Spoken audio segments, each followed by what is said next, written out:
আজকে রবিবার, তো আসার পর থেকে তো তোমরা দেখতেই পাচ্ছ বাড়ি ঠিক মতন থাকতেই পাচ্ছি না। ঘর দোয়ার ঝাড়বো, আমি না ঘুম থেকে উঠেই মানে বাসি কাজ সেরে চাটা খাওয়া হয়ে গেছে। তো এই চুড়িদারটা মানে গরমকালে না পরতেই পারি না, এত গরম লাগে। তো শীতকালেও মানে গায়ের মধ্যে না কেমন জানি ফোটে, এরকম একটা মনে হয়। তো চুড়িদারটা শীতকালে ভাবলাম পরি, তো তাহলে আমার দুটো নাইটি আর কি ভালো থাকবে। তো এর জন্যই কিন্তু এই চুড়িদারটা আর কি ঘরে পরি মাঝে মধ্যে। তো সব বের করেছি রান্নাঘরে, জানো না মানে রাতারাতি এত ইঁদুরে মাটি তুলছে, মানে সে কি বলবো, গামলা গামলা মাটি তুলছে, জানো না বড় ঘরেও তাই। মানে মাটি মানে মেখে জল দিয়ে মেখে দিচ্ছি, আবার দেখি কি রাত্রিবেলা ঘুম থেকে উঠেই দেখি এরকম। তো ভাবলাম যে আজকে রান্নাঘরটা পুরো ডিপ ক্লিন করব, পরিষ্কার করব। গ্যাস ট্যাস দেখো সব বের করে ফেলেছি। সুপ্রভাত আমার প্রিয় পরিবার, তোমরা সকলে কেমন আছো? আশা করি তোমরা সকলে ভালো আছো, আমিও মোটামুটি আছি। রিমি রূপা চ্যানেলের সকলকে জানাই স্বাগত, অনেক অনেক ভালোবাসা। চ্যানেলে নতুন হয়ে থাকলে অবশ্যই চ্যানেলটি সাবস্ক্রাইব করে থাকবে। আর তোমাদের যদি মনে হয় যে সাবস্ক্রাইবার তুলে নেবে, তো সাবস্ক্রাইবার করতে হবে না, কারণ যা দেখছি আর কি লাস্ট 28 দিনের সাবস্ক্রাইবার, তো সেটাই বললাম। সাবস্ক্রাইবার করলে কিন্তু কেউ বড়লোক হয়ে যায় না, মানে এটা আর কি একটা চ্যানেলে সাবস্ক্রাইবার হলে কি ভালো লাগে। যদি ভাবো যে সাবস্ক্রাইবার করে তুলে নেব, তো করতে হবে না, এই আর কি বলি। কারণ লাস্ট 28 দিনে মাইনাস পয়েন্ট দেখায়, তো সেখানে আর কি খারাপ লাগে, তো এটাই হচ্ছে কথা। তো যাই হোক, তবু একটু মানে আর কি মাঝে মধ্যে বলি, যদি ভালো লাগে কোথাও ভিডিওটা যদি একটুখানিকেও ভালো লাগে, যারা আমাকে ভালোবাসো অবশ্যই সাবস্ক্রাইব করে পাশে থেকো। তো এই যে ডিম সিদ্ধ দিয়ে দিলাম ও দাদুকে আর মানুকে, আর এবার আর কি ভাত বসিয়ে দেব। তো মানু বলছে মা চা করবে, আমি বললাম খাবি, বললো হ্যাঁ চা খাবো। তো মানু ডিম সিদ্ধ খাওয়ার পরে তো একটু চা খেলো, চা বলতেই একটা মেরি বিস্কুট খেয়েছে। তো সেই সকাল থেকেও দাদু বলছে যে মাছ আনবে আনবে, আমি বললাম আনলে আনো, না আনলে না আনলো, যদি তোমার ভালো লাগে তো এনো, আর যদি ভালো না লাগে তো আনতে হবে না, অত জোর মানে করিনি। যেহেতু মানু কালকে মানে মাংস খেয়েছে, তো এর জন্য আমি আর কিছু বলিনি। আর আমি আজকে সত্যি কথা বলতে বাড়ির উপর দিয়ে ভালো মাছ পাইনি। আমি সবসময় রাখি, অনেকেই হয়তো ভাবে যে মানে শ্বশুরেরটা খায়, তো কিন্তু আমি সব বাজারঘাটটার বেশিরভাগ আমি সব করি, আমার কষ্ট হয়, কিন্তু তোমরা তো চোখের সামনেই দেখছো যে আমি এই যে কয়দিন পর পর আবার 10 দিনের মধ্যেই ভেলুরে যেতে হবে, মানুর আর একটা ট্রিটমেন্ট শুরু হবে, কত টাকার ব্যাপার। তো সেইটা আমার শ্বশুর কোনো দিনই বোঝেনি। যদি বুঝতো যে আমার নাতিটা এরকম এত অসুস্থ, তাহলে জীবনে অনেক কিছুই করতে পারতো। তো যাই হোক, বোঝে না, আর কি করা যাবে। তবু ভাবি বোবার কিন্তু শত্রু নেই, আমি মুখ বুজে সারাদিন কাজ করি। যখন অসহ্য হয়ে যায় তখন হয়তো একটা দুটো কথা বলি, না হলে আমি আমার মতন মুখ বন্ধ করে কাজ করতে থাকি। বরং আমি আর আমার মেয়েকে মানে বকি, ধাতানি দিই, এই কারোর সাথে কথা বলবি না বেশি, বা কারোর মুখের উপরে কথা বলবি না, মেয়েকে বকা দিই। মেয়ে তো আমার কষ্টটা বোঝে, তাই না? তো দোকানও দেখছি, রান্নাও করছি। কি নিবি? খৈনি নিবি? তো দোকানে দিয়ে এসে আবার রান্না। আর শাকটা না আজকে লাল শাক, রানীকে কালকে মানু মাংস আনতে দিয়েছিল আর সবজি আনতে দিয়েছিল, তো রানী নাকি লেবু আর শাক নিয়ে এসছে। আমি ভেবেছি ও দাদু এনেছে, আমি মানে রানাঘাট থেকে এসে দেখি শাক। তো আমি বলছি মানুর আয়রন বেশি আছে, তোমরাও বলেছো লাল শাকটা দেবে না। তো আমি বলছি কি লাল শাক কে এনেছে? আমি প্রথম ভাবলাম ওর দাদু আনলো, তা মানু বলছে না না আমি টাকা দিয়েছিলাম, রানী এনে দিয়েছে বাজার করে। তো আমি বললাম তুই বললাম না যে লাল শাক আনবি না, লাল শাক আয়রন। তো 3 আটি এনেছে, 1 আটি 2 আটি না, কিন্তু শাকটা জানো না ভাত মেখেছি পুরো লাল হয়ে গেছে, মানে দেশি শাক আর কি, লাল শাক। তো ওইদিকে শাক ভাত রান্না হয়ে গেল, মানু ওইদিকে স্নান কমপ্লিট, 10টার মধ্যে স্নান করে নিয়েছে। তো মানুর স্কুল ড্রেস, মানুর জামা প্যান্টগুলো আগে আগে ধুয়ে বিনিতাদের বাড়ি মেলে দিলাম। তো পরে মাস্টারমশাই বলেছে যে সপ্তাহে 2 দিন স্কুলে যেতে হবে না, কারণ পুরো ফুল ভ্যাকসিন হয়নি, তো সপ্তাহে 2 দিন গেলেই হবে। তো ওই দিদির সাথে কথা হচ্ছিল, বিনিতার মায়ের সাথে, পিসিমার কাজ, তো পিসিমার কাজ আবার যাবে, তবেই আমাদের আবার এই যে এবার যে ভেলুরে যাচ্ছি তার মধ্যে পিসিমার কাজ পড়েছে। আমি বলছি আমার কপালটাই খারাপ, আগেরবারও পিসিমার কাজে আমি থাকতে পারিনি, বাবার বাড়িতে অশান্তির জন্য চলে যেতে হয়েছিল, দাদা আমাকে নিয়ে গেছিলো এসে, এত অশান্তি হচ্ছিল বাড়িতে। আর এবারও আমি পিসিমার কাজে থাকতে পারবো না, আমার কপালটাই খারাপ। তো দিদির সাথে একটু কথা বলে চলে এসেছি, মানুকে তাড়াতাড়ি খাইয়ে দিলাম, ও দাদুকে ভাত দিলাম, আমিও একগাল ভাত খেয়ে নিলাম। তো মানু এই যে রেডি হয়ে 11টার মধ্যে বেরিয়ে যাচ্ছে, কারণ ওই যে 1000 টাকা দিয়ে দিলাম, আমি বললাম বই কিনবি, 2টো বই কিনবে, জীবনবিজ্ঞান ভৌতবিজ্ঞান, আর সব টাকার খাতা নিয়ে আসবি যেই টাকা থাকবে, কারণ কিনতে আমার হবেই, তো আমি বেশি করে কিনেই রাখি, তাই না? কারণ ওর দাদার বইগুলো তো পাঠিয়েছিল, যে দিদি হাওড়ায় দেখা করতে এসেছিলো, আর বলেছিল যে যদি কোনো বই কিনতে হয় তো আমাকে বোন বলিস, আমি হচ্ছে ওর দাদার যে ইংলিশ বইগুলো, সব ইংলিশ বইগুলো নিয়ে এসেছিলো, যেহেতু দিদির ছেলে হিন্দি আর ইংলিশ পড়ে, বাংলা পড়ে না, তো বাংলার কিছু বই আর কি ওর কিনতে হবে, কাকিমা যেইগুলো দিয়েছে সেইগুলো, তাছাড়াও মাস্টারমশাইরা যেই বইগুলো বলেছে ওই বইগুলো কিনতে হবে। তো দিদি বললো কিনে নিস তাহলে, কারণ বাবু তো হচ্ছে ইংলিশ মিডিয়ামে পড়ে, তো ইংলিশ যে কটা মিলে গেছে নিয়ে এসছি, আর বাদবাকিগুলো ইংলিশ বই কিছু কিনতে হবে না, শুধু ওই জীবনবিজ্ঞান ভৌতবিজ্ঞান, আর এখন দেখা যাক বাংলা মাস্টারমশাই আবার কী বলে, আর্টস কিনতে হবে কি না হবে জানি না ওইগুলো। তো যাই হোক আমি বললাম ওইগুলো কিনে নিস। তো এই যে ওরা পড়তে যাবে, আবার দুপুরবেলা রান্নাবান্না আছে, রান্নাঘরটা ঝাড়বো, রান্নাঘরটা ধরবো, এদেরকে অটোতে না তুলে দিয়েও না শান্তি নেই। তো এরা 11টার অটো, রাস্তায় ওঠার সঙ্গে সঙ্গে অটোটা চলে এসেছিলো, তো 11টার অটোতে গেছে, যদিও 11:30টায় গেলে হতো, ওই যে আজকে তাড়াতাড়ি, তো এর জন্যই বললাম যে দেখে কিন্তু পার হবি, আবার গাইঘাটা বাজারে নামবি, আবার থানার মোড়ে যাবি, ওখান থেকে আবার গোবরডাঙ্গার লাইনে। শুভ সকাল বন্ধুরা, সবাই কেমন আছে? আশা করি সকলে ভালো আছে, আমিও ভালো আছি। শুভ সকাল তো বলা হয়ে গেছে, শুভ সকাল বলতে এখন বাজে 11টা, তো সকালবেলা খাওয়া দাওয়া সবার কমপ্লিট, আমিও ভাত খেয়েছি। মানু বলছে মা তুমি এত ভাত খেও না, মোটা হয়ে যাচ্ছ, তাই বললাম যে এক কাজ করবো, আমার খিদে পেয়ে গেছে। কালকে রাত্রিবেলা সত্যি কথা বলতে ওরা মাংস, সারাদিন পরে কিন্তু ভাত খাওয়া যায় না, মাংস রান্না করেছে, বাচ্চারা যা পেরেছে করেছে, লবণ টবণ কিচ্ছু হয়নি, ঝাল লবণ কিচ্ছু হয়নি, তো আমি আবার লবণ দিয়ে একটু ফুটিয়েছিলাম, তো আমি কালকে মানে ভাত খেতেই পাইনি রাত্রিবেলা। তো আমার আজকে সকালবেলা খিদে পেয়ে গেছে, আমি চা একটু কোনো রকম অল্প একটু চা খেয়েছি, আমি যে না আমি চা খাবো না, আমি ভাত খাবো, তো আমিও ভাত খেয়েছি। ওরা চলে গেলো, এখন বাজে 11টা। আস্তে আস্তে কী বলতো, এই মাস্টারমশাই যে না ওই 1 ঘন্টা পড়াবে, 1 ঘন্টা টাইম না বলেছে, আমার যতক্ষণ পড়া না হবে তোরা সেইভাবে হাতে টাইম নিয়ে আসবি, যতক্ষণ পড়া না হবে ততক্ষণ কিন্তু আমি ছাড়বো না।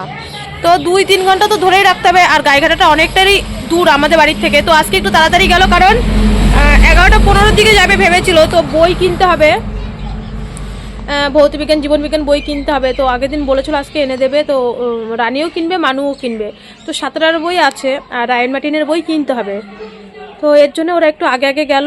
আমি বললাম বই খাতা কিনবি, তো আস্তে আস্তে প্রায় 2টো, তো 2-2:30 বাজবে, তো ততক্ষণ আমি কাজ করে নেবো। তো সব রান্নাঘরে তো সব বের করেছি, দেখলে এত মানে রাতারাতি ইঁদুরে এত মাটি তুলেছে, তো রান্নাঘরটা সুন্দর করে সাজাবো, ক্লিন করবো, চলো দেখবা এক রাত্রের মধ্যে গামলা গামলা ইঁদুরের মাটি তুলেছে, কি করে বুঝাই করবো, মানে তাই ভাবছি এক রাত্রের মধ্যে কি দেবো, মানে বুঝে উঠতে পারছি না।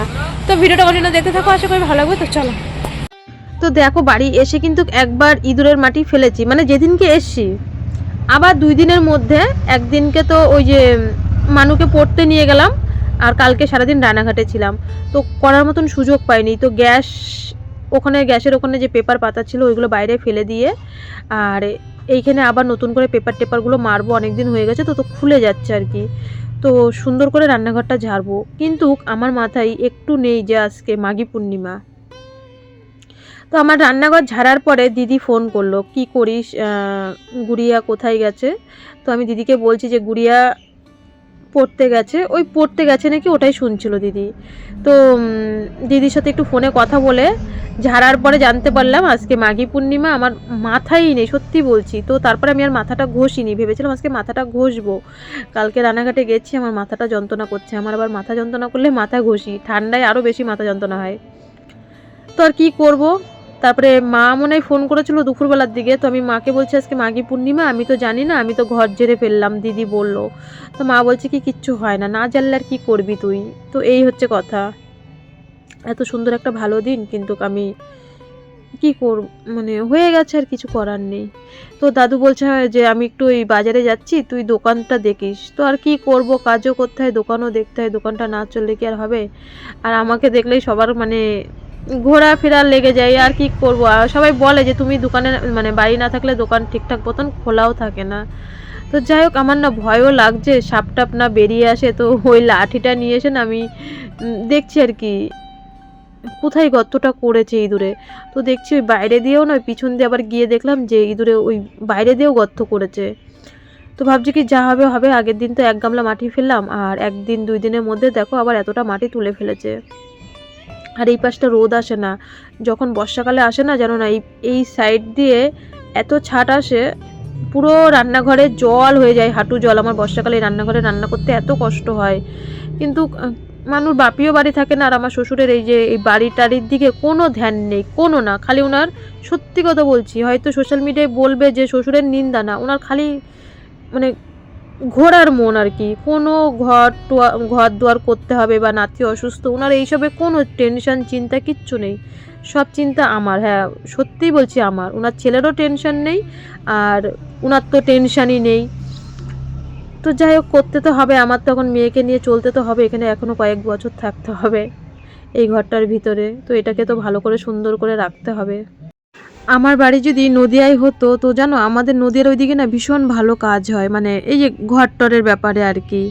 মানে আমি এত বছর ধরে মানে এই ঘরের জন্যে ফোন বা কত কিছু অঞ্চলে টঞ্চলে যাওয়া, এখানে এরকমই গো। হয়তো শুনতে খারাপ লাগে এটাই, যার 5 লাখ টাকা ঘর মানে খরচা করার মতন ক্ষমতা আছে তাকেই ঘর দেয়, আর এখানে যার মানে 5 টাকা বের করার মতন ক্ষমতা নেই তাকে ঘর দেয় না। এরকম আমাদের অনেক বাড়ি আছে যে এরকম তাদের মানে 2 টাকা বের করার মতন ক্ষমতা নেই, যে মানে তাদেরকে ঘর দেয় না, কিন্তু যাদের দেখবা 5 লাখ টাকার ক্ষমতা আছে তাদেরকেই ঘর দেয়। এটাই হচ্ছে, কি বলবো আর। আমি যদি নদিয়ায় বাড়ি থাকতো আমার এইসব চিন্তাই হতো না। আমার বড়দা বলে, দেখ বোন, আমরা এখান থেকে ওইভাবে ঘর দিতে পারবো না, তো যদি আজকে এইদিকে বাড়ি থাকতো নদিয়ায়, আমি নদিয়া মানে এমএলএ এমপিদের সাথে কথা বলে ঠিক ঘরের ব্যবস্থা করে দিতাম। কিন্তু আমার দাদা ওইখান থেকে প্রধানকে অনেকবার ফোন করেছে ঘরের জন্যে, কিন্তু কি করব, আর না দিলে যাই হোক, তাদের চোখে হয়তো টাওয়ার নেই, তো তাই আর কি বলে না, যার আছে তাকেই দেয়। তো কোনো ব্যাপার নেই, আমার কোনো রকম কষ্ট হয় না, মনে হয় যেন আমার শুধু একটাই কথাই বলি গোবিন্দকে, যে শুধু মেয়েটা সুস্থ থাকলেই হলো, আর পরিষ্কার পরিচ্ছন্ন তো সব কিছুই তো নিজের কাছে, তাই না? তো দেখো রান্নাঘরটা কত সুন্দর। এই পাশটা যেহেতু বৃষ্টির ছাট আসে বলে, তো এই পাশটা কিন্তু শুকাতে চায় না, কিন্তু এই অল্প একটু, ওই পাশের অল্প একটু যেখানে রান্না করি, আর এই পাশের এইগুলো শুকিয়ে যায় কিন্তু। তো আজকে রান্নাঘরে ভাবছি কিছুই রাখবো না, বাইরেই সব মানে সব কিছু করবো, রাত্রিবেলা রান্নাঘরে সব কিছু ঢোকাবো।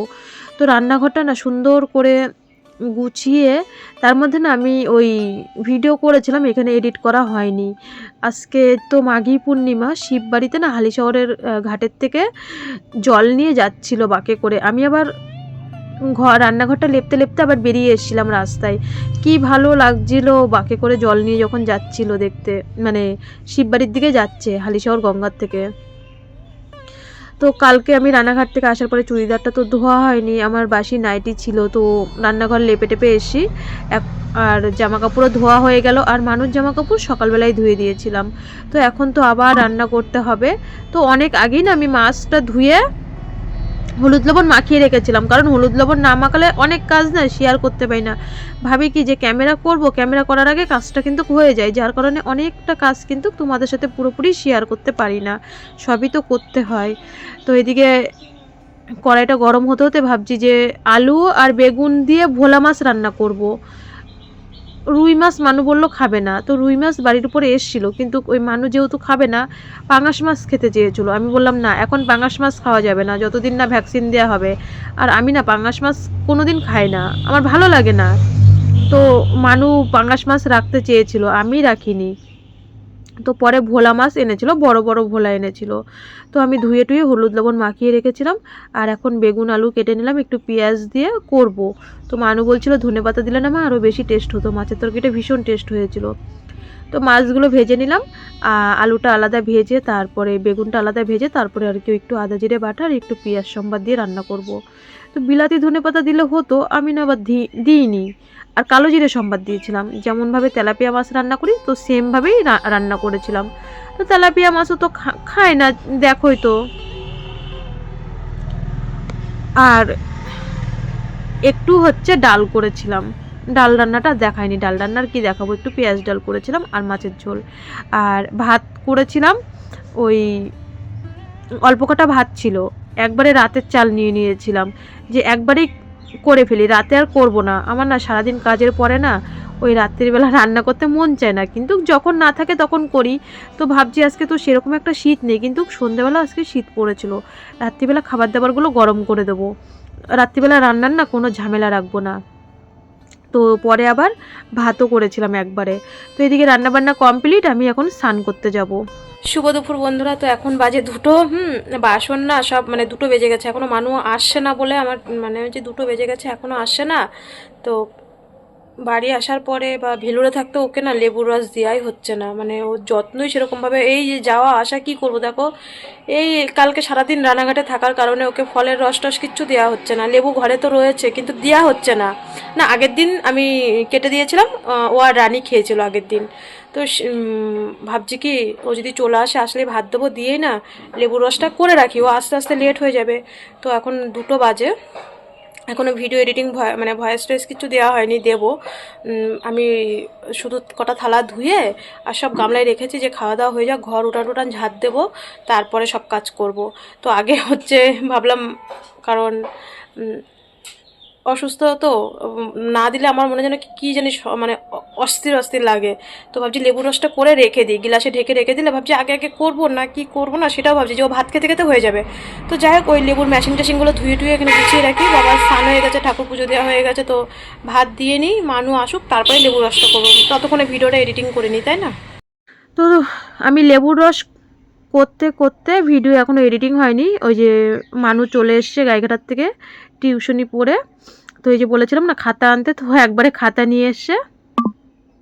আর রানীর তো সামনে বাড়ি, মানু এখানে নেমে গেল। আর মানু আসার পরে তো জানো কাজ বেড়ে যায়, ওর জামা প্যান্ট ছাড়িয়ে হাত পা ধুয়ে, মানে পিছনে বলে না এই বাচ্চাদের পিছনে সারাক্ষণ চেঁচামেচি করতে হয়, তো এই দেখো আমার অটোমেটিক জামা কাপড় হতেই থাকে, কারণ ওই কোথার থেকে আসলেই তো আগে জামা কাপড় ছাড়তে হয়। তো জামা কাপড় ছেড়ে ভাত খেয়ে ফলের রস দিয়ে ভিডিও এডিটিং করে ভয়েস টয়েস দিয়ে পোস্ট করে, তো এখন প্রায় 4:15 বেজে গেছে, সব কাজ কমপ্লিট। উঠানটা ঝাড় দেবো আজকে, আর মিক্সচার মেশিনটা মানে পরিষ্কার করিনি, কালকে করব। কালকে দেখি রান্নাঘরটা আবার মাটি ওঠে কিনা। আর ইচ্ছা আছে যে কালকে বড় ঘরটা ঝাড়বো, পূর্ণিমাটা ছেড়ে গেলে। তো পূর্ণিমা কখন ছাড়বে সেটাও জানি না, কিন্তু পরে আবার শুনলাম যে মাস্টারমশাই পড়াতে আসবে, তো কালকে দেখা যাক, যদি পারি তো ঘরটা ঝাড়বো। তো এদিকে উঠান ঝাড় দিয়ে নিলাম, তখন তো বাসন অল্প কটা মেজেছিলাম, আর একবারে খাওয়া দাওয়া করে সব বাসন টাসন বের করেছি, যে আমার যেন সন্ধ্যেবেলা শুধু চায়ের বাসন কটা হবে আর রাত্রিবেলা ভাত খাবো সেই কটা বাসন হবে। তো এর জন্য আমি একবারে কি করি, সব বাসন মেজে নিই একবারে, যখন বেশি বাসন হয় দুই গামলা, তো তখন মাজি আর কি, এই করি যে বারবার বাসন অল্প অল্প করে মাজবো, দিনের শেষে ওই বিকালবেলা সব বাসন আর কি মাজি। এখন আর না রাত্রিবেলা মাজি না, রাত্রিবেলা মাজার থেকে ওই বিকাল বিকাল মেজে রাখলাম, এটা আর কি হয়ে যায়। মানুষ যদি সন্ধে দেয় তাহলে কিন্তু আমার মানে আমি নাইটি ছাড়ি না, আর না হলে আমি সন্ধে দেওয়ার সময় আবার নাইটিটা ছেড়ে নিই, আর না হলে শোয়ার সময় তো নাইটি ছাড়ি। তো যাই হোক, মানুষ ঘরে যেহেতু আছে, স্কুল নেই বা যায়নি, আজকে তো রবিবার, তো স্কুল তো বন্ধই। যদি স্কুলে যায় তখন তো আমারই সন্ধে দিতে হবে, কারণ ওর আস্তে আস্তে সন্ধে লেগে যাবে। এখন যেহেতু ঘরে আছে, ও খেলতে টেলতে কোথাও যায় না, ঘরেই থাকে, তো মানুই সন্ধে দেয়, কারণ একবার তো এসে জামা প্যান্ট ছাড়লই, আর ও তো এখন অনেক ছোট আছে, কোনো ব্যাপার নেই। তো বাসনগুলো মাজলেই আমার হয়ে যাবে, পরে বাসনগুলো আবার খাঁচায় গোছাতে হয়, তো সেইগুলো আর ভিডিও করিনি। তো মানু এদিকে সন্ধেবাতি দিল, আমি না সেই যে ভেলোরের থেকে এসে জামা কাপড় কেচেছিলাম, তো সেই জামা কাপড়গুলো কালকেও রানাঘাট থেকে আসার পরে আর গোছানো হয়নি। তো জামা কাপড়গুলো দেখো আজকে একটু রোদরে দিয়েছিলাম হালকা করে, তো তুলে বিকালবেলা এখানে রেখে দিয়েছি। এই জামা কাপড়গুলো এখন এত জামা কাপড় আমি একা একা গুছিয়ে পারছিলাম না। তো মানুকে বলছি, মা আমার হাতে হাতে একটু কর না, তুই একটু তোর জামা কাপড়গুলো গোছা, কারণ এখন একটু বেশি জামা কাপড় লাগবে। এখন পড়াশোনা চালু হয়ে গেছে বাড়িতে, একরকম মাস্টারমশাইয়ের সামনে যখনই বসে বড় বড় জামা প্যান্ট পরে বসতে হয়, তারপরে টিউশনি বাইরে পড়তে যাবে, তো তখন সেখানে এক সেট, ঘরে সবসময় পরার জন্য এক সেট, ভেলুরে যাওয়ার জামা প্যান্ট। তো মানুর এখন মানে বোঝই তো, একটা টেনে উঠে গেলে একটা মেয়ের তখন পরিপূর্ণভাবে তো তার আর কি জামা কাপড় সবটাই দিতে হয়, তাই না? তো যাই হোক, মানুরই সব জামা কাপড় বিছানার চাদর টাদর আমার ভেলোরের সব চুড়িদার নাইটি সব আবার গুছিয়ে রাখলাম, এগুলো আবার ভেলোরে যাওয়ার সময় আবার ভরতে হবে। তো রাত্রিবেলা ওই যে বললাম না ভাত তরকারি ছিল, গরম করে খেয়েছি, তো আর রান্না বান্না ছিল না বলে ভিডিও শেয়ার করিনি তোমাদের সাথে। তো আজকের মতন এই পর্যন্ত বন্ধুরা। ভিডিওটা যদি কোথাও ভালো লাগে অবশ্যই কিন্তু একটা লাইক করো, আর চ্যানেলে নতুন হয়ে থাকলে আরও একবার বলছি সাবস্ক্রাইব করে পাশে থেকো। তাহলে আজকে এই পর্যন্ত, কালকে আবার ঠিক 5টায় কিন্তু দেখা হবে।